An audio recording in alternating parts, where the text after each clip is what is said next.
Hello guys, સ્વાગત છે એકવાર ફરી અમારી ચેનલમાં.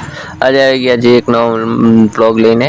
આજે હતી ગામમાં પૂનમ માટે ભીડભાડ બહુ વધારે હતી. અમે પણ પહોંચી ગયા જલ્દીથી માતાજીએ. આજે થોડું ખેતરનું કામ હતું માટે થોડા મોડા પહોંચ્યા, પણ પહોંચી ગયા કારણ કે આજે આવવાના હતા શ્રી ગમન ભુવાજી. તો આ છે મારા ગામનું લાખો જવધામ તથા શ્રી રંગનાથપુરી બાપુ આશ્રમ. જલ્દીથી પહોંચી ગયા ત્યાં દર્શન કરવા. અમે તો હજી ગેટથી એન્ટ્રી લેતા જ હતા કારણ કે હજી વસ્તી તમે થોડા વહેલા હતા લાગે, કેમ કે હજી કોઈ આવ્યું નહોતું એટલા તો આટલી વસ્તી જોવા મળી. એકવાર માટે તો લાગ્યું કે આ મારા માટે આ પાથરવામાં આવી છે, પણ પછી જોયું કે મારી અમે તો કોઈ જોતા પણ નથી. પછી ખબર પડી કે નહીં, આ તો ગમન ભુવાજી માટે સ્પેશિયલ વ્યવસ્થા કરવામાં આવી છે. અહીંયા ધૂળનો પ્રોગ્રામ ચાલુ હતો, પણ અમે પહેલાં દર્શન કરવા માટે જવા માગતા હતા. હજી કોઈ આવ્યું નહોતું. અમે પહોંચી ગયા સીધા લાખો જહુના માતાના મંદિરે અંદર દર્શન કરવા માટે. તો અંદર બહુ મસ્ત વ્યવસ્થા કરવામાં આવી છે અને અહીંયા યજ્ઞ ચાલુ હતો કારણ કે અમે દર પૂનમે યજ્ઞ ચાલુ હોય છે. તથા જયેશ ખરવાડ જે રેગડીના કિંગ હોય તે દર પૂનમે આવે જ છે. તો અમે જલ્દીથી પગી ગયા અંદર અને આજે સજાવટ બહુ મસ્ત કરવામાં આવી હતી. તો અંદરનો થોડો નજારો જોઈ લો, બહુ મસ્ત છે. અહીંયા ભગવદ્ ગીતા રાખવામાં આવેલી છે તથા લાખો જહુમાનો ફોટો અને રઘુનાથપુરી બાપુનો ફોટો, આ ત્રણેય ફોટા ત્યાં રાખવામાં આવેલા છે. નજર નાખતા જોવા મળ્યું કે અમારા ગામ કરતાં વસ્તી તો અહીંયા કચ્છની વધારે આવે છે. જોવા દર પૂનમે અમારા ગામ કરતાં તો કચ્છની પબ્લિક અહીંયા બહુ આવે છે, કારણ કે ત્યાં બહુ માને આ લાખું જવું માને દર પૂનમે અમારા ગામમાં આવી જ જાય છે. અહીંયા હજી કોઈ કલાકાર આવ્યું નહોતું. ભુવાજી શ્રી કુરશીભાઈ ભુવાજી ત્યાં બેઠા હતા, પણ અમે હવે ગમન ભુવાજીની રાહ જોતા હતા. A few moments later. સૂત્રો દ્વારા જાણવા મળ્યું કે ગમન ભુવાજીને આવવામાં બહુ વાર લાગે છે, માટે અમે પહોંચી ગયા ત્યાં મંદિરનું સમારકામ બધું ચાલુ છે ત્યાં જોવા. અને ત્યાંથી પાછળના ભાગમાં જમણવાર રાખેલો હતો, તો આપણે કીધું પ્રસાદ લઈ લઈએ ત્યાં. પણ અમે જતા જ ત્યાં અમારી નજર પડી આ મંદિર સામે કે હજી થોડી જ વાર છે. છઠ્ઠા મહિના બહુ મોટી પ્રાણ પ્રતિષ્ઠા કરવાની છે અને ત્યાં તો અમારા ફેમસ ચિરાગ ઢોલી પાણી પીતા જોવા મળી ગયા. બહુ મસ્ત ઢોલ વગાડે છે. તો અમે ચાલ્યા પછી જે જમવાની વ્યવસ્થા કરવામાં આવી હતી ત્યાં જોવા મળ્યું કે જ્યાં સુધી આ ખેતરો વાવેલા નથી ત્યાં સુધી બધે મંડપ બાંધવામાં આવવાનું છે, કેમ કે છઠ્ઠા મહિનામાં અહીંયા શ્રી લાખો જહુમાની પ્રાણ પ્રતિષ્ઠા હોવાથી બહુ મોટા પાયે પર આયોજન કરવામાં આવે છે. એટલા માટે આપ સૌને ભાવભર્યું આમંત્રણ છે. તો પછી આપણે પહોંચી ગયા પ્રસાદ લેવા અને લઈ લીધી હતી થાળી અને સાથે વાટકી.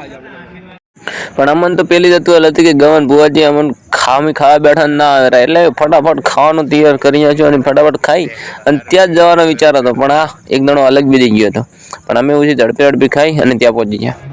પણ ત્યાં પહોંચ્યા ત્યારે જોવા મળ્યું કે અમારી પહેલા બંકાઓ તો ગમન ભુવાજીની વાટ થઈને બેઠા છે, પણ હજી કોઈ જયેશ ખરવાડા કે ગમન સાંથળ કોઈ આવ્યું નહોતું. માટે એના બધાના ચહેરા ઉતરી જલ્દી ઘડી દેવા હતા.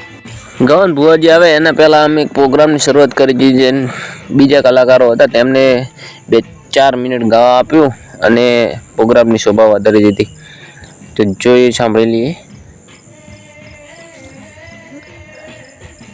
પણ અમને તો ભુવાજીની આવવાની જ રાહ જોઈ લીધી. બધાને જ જ નજરો હતી કે ક્યારે આવે. તો અમે પહોંચી ગયા પાછા બહાર, કારણ કે અમારો પગ અહીંયા ટકે એમ નહોતો. અમે તો વાત લઈને ઉભા હતા, ત્યાં એક વીઆઈપી ગાડીની એન્ટ્રી છે. અમે લાગ્યું કે ગમન ભુવાજી આવી ગયા, પણ ના કીધું ગમન ભુવાજી આવ્યા હોય તો આટલી ભીડ નહીં. આ તો બહુ ઊંચી છે, 2-4 જણા હતા. પણ પછી જોવા મળ્યું કે ના, આ તો નીકળ્યા અમારા ચહિતા જયેશ ખરવાડ, શ્રી રેગડીના કિંગ કહેવાય અને અમારા ગામમાં દર પૂનમે અહીં આવે જ છે. ભલે ગમે એવો પ્રોગ્રામ હોય પણ અમારા ગામમાં આવવાનું ચૂકતા નથી. અને આમની રેગડીનો અવાજ એટલે વાહ ભાઈ વાહ. તો અમે ફરી આવી ગયા અંદર અને જયેશ ખાન રેગડી સાંભળવા માટે. તો તમે પણ સાંભળી લો.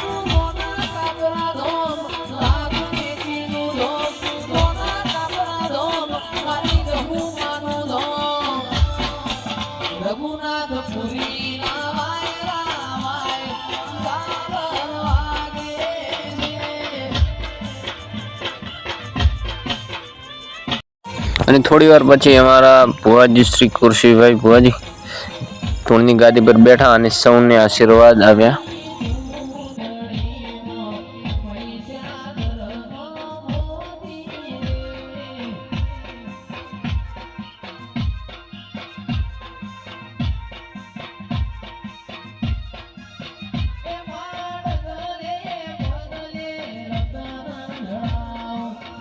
તો પછી ફરી વાર અમારા કાને પણ કરાવવા ગયા કે હવે ગમન બુઆજીની આવવાની તૈયારી છે. તો અમે બધા અહીંયા સ્વાગતની તૈયારીમાં અમે ખુદ લેન લગાવી દીધી ભાઈ. અહીંયા સામૈયા કરવામાં આવવાના હતા એટલે ગમન બુઆજીના કારણે અહીંયા ભીડ તો ચક્કા જામ થઈ ગઈ ભાઈ. નજારો જોવો ખાલી. આ તો ફૂલ લઈને ઉભા તો અલ્પેશભાઈ. અમે બાજુ ભરે ગયા, કીધું નંબર આવે ના આવે. પણ તમે આજુ ભાઈ ખાલી આજુબાજુનો નજારો જોવે.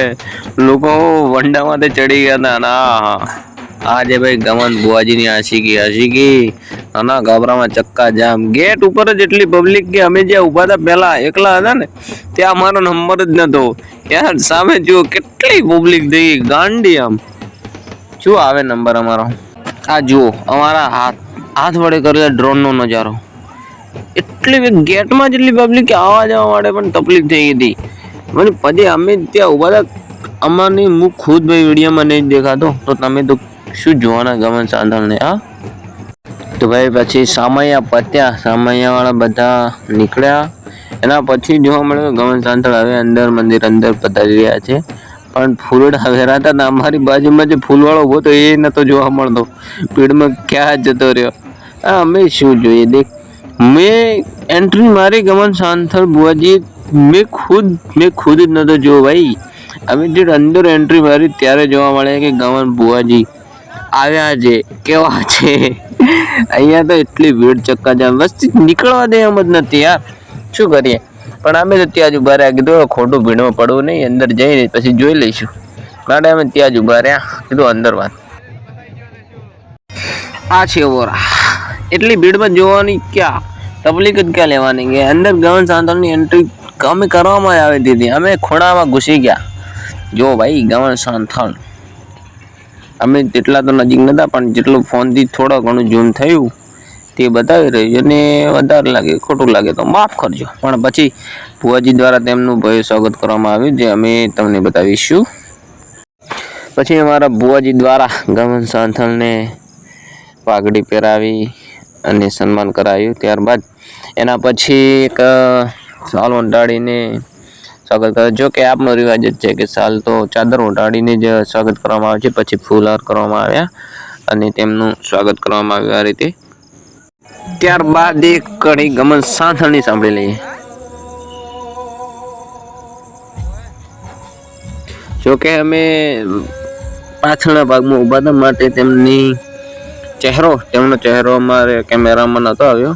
પણ અવાજ તો યાર ગમે હતી. રેગડીના કિંગ એટલે પતી ગયું.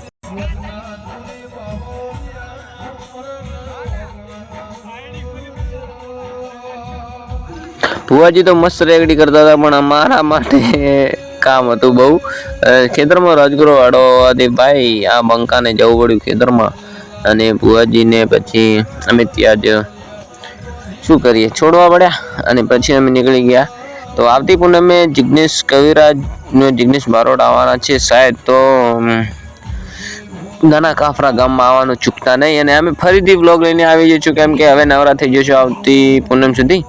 તો અમારા વ્લોગ જોવાનું ચૂકતા નહીં. અને નવા હો તો ચેનલ સબસ્ક્રાઈબ કરવાનું ચૂકતા નહીં. માટે વિડીયો જોવા બદલ તમારો ખૂબ ખૂબ આભાર. અને આવો સપોર્ટ કરતા રહો. 2-4 બીજાને સપોર્ટ કરાવો પ્લીઝ. ગમે એ કરીને અમારી ચેનલને ગ્રો કરાવો. Bye bye Tata. આવતા વ્લોગમાં જલ્દી મળીશું. ये है देसी ब्लॉगर. Bye bye. अगर तुम्हें वीडियो पसंद आई तो लाइक मारो यार. मुझे नहीं पता, मुझे 2 मिलियन लाइक्स चाहिए कैसे ना कैसे करके. मुझे चाहिए. तो लाइक मारो. और अगर तुम लोग नए हो तो सब्सक्राइब करो. वो जो लाल वाला बटन है उस पर फूट फेंक के मारो या फिर मोमबत्ती. मुझे नहीं पता, बस क्लिक हो जाना चाहिए. अब मैं भी जा रहा हूं, मुझे पैसों के पीछे भागना है.